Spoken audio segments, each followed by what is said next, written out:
Hello, all my garden nerds. My name is Amy, and I am the Nerdy Urban Gardener.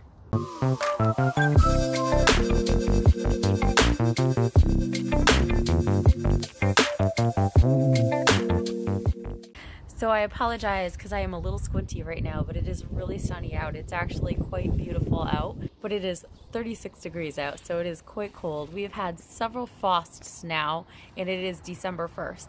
So I thought I would do another really quick What's Green video.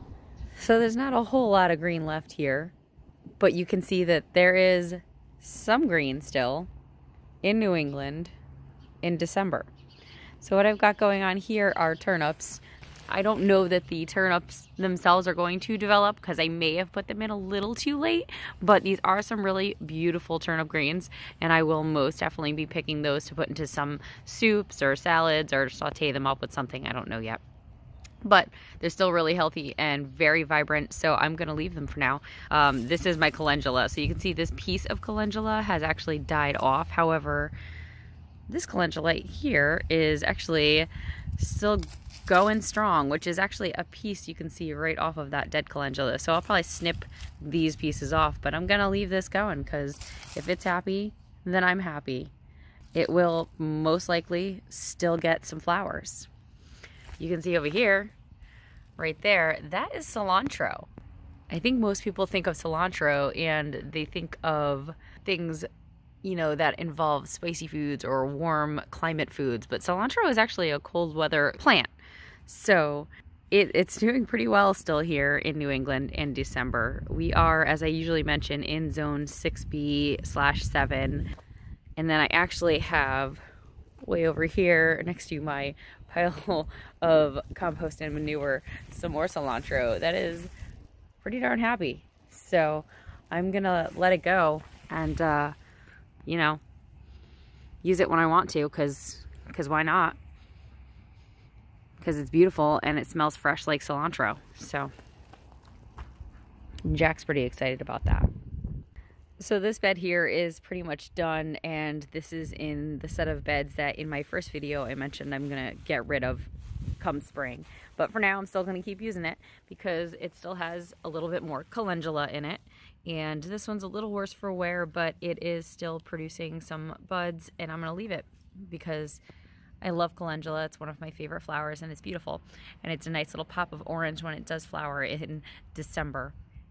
And then back here, of course, we've got chickweed, which, yes, chickweed is a weed pretty much, but it's a green that stays green for most of the year. And it's really nice for me to pluck some of that out for my chickens, because when, you know, it gets a little colder, it's harder to find fresh greens for the chickies in the yard to toss into them. So if I just, you know, leave the chickweed growing, then I can pluck it out and give it to them. These are some beets that I put in way too late, so these are not going to do anything, unfortunately, but you know what, that's all right. I'll leave them, and I can always pull out some of the greens off of them and put them in a salad for some baby greens.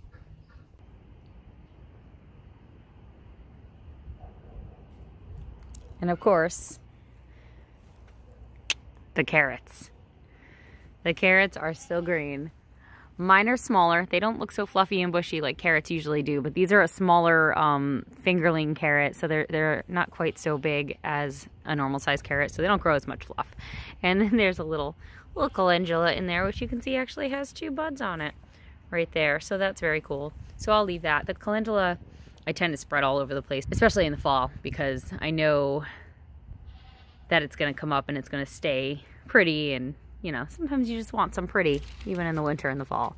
But yeah, these guys are really great little carrots to have in pots. I really love them a lot, actually.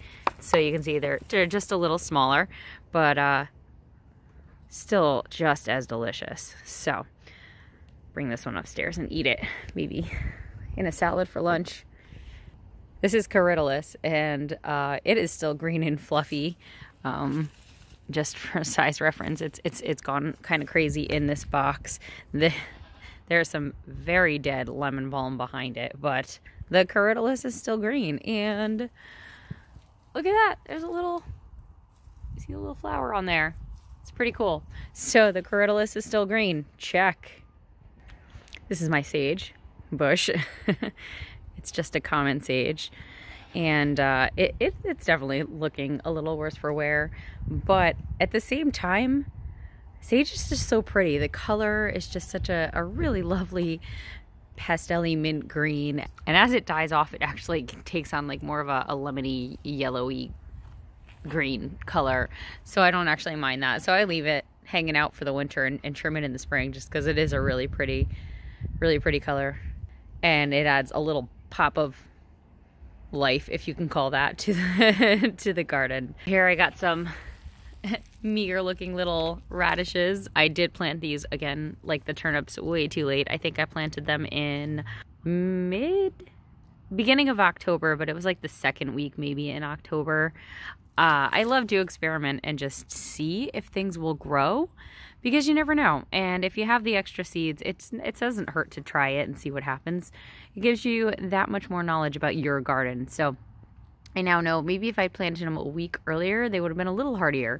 These are elongated because they are a French breakfast radish, so they tend to be a little bit of a longer oblong shape, but they are still radishes nonetheless, and I'm going to pick them and I'm going to eat them probably in a salad with that carrot, so that'll be cool. So those are just a few of the things that are still alive and green in my garden. This was done on my cell phone because it was very impromptu. I was out here playing ball with my pup and decided, as I was looking at what was still amazingly green out here, that I should do a quick check-in. So I hope you guys enjoyed that. I hope it gave you something to think about next year into the cold season. Never hurts to plan ahead, and it's always good to know what your garden will do for you, because it is incredible. Gardens are incredible. And experiment. Plant things a little later. See what happens. And then at least you'll know for the next year, oh, maybe I have to try it a week earlier, or, you know, it worked really well and I'm surprised, and now I have some fresh veggies and I can use them in a salad this year. So give it a try. You never know. I hope you did enjoy this quick little video. If you did, please make sure you click that like button. Also, plant some comments down there so that I know what you guys are up to, what you're doing in your gardens, in your areas, and what you're interested in.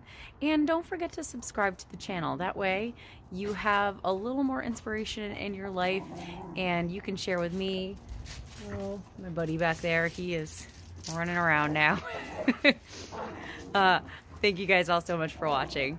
Have a great day.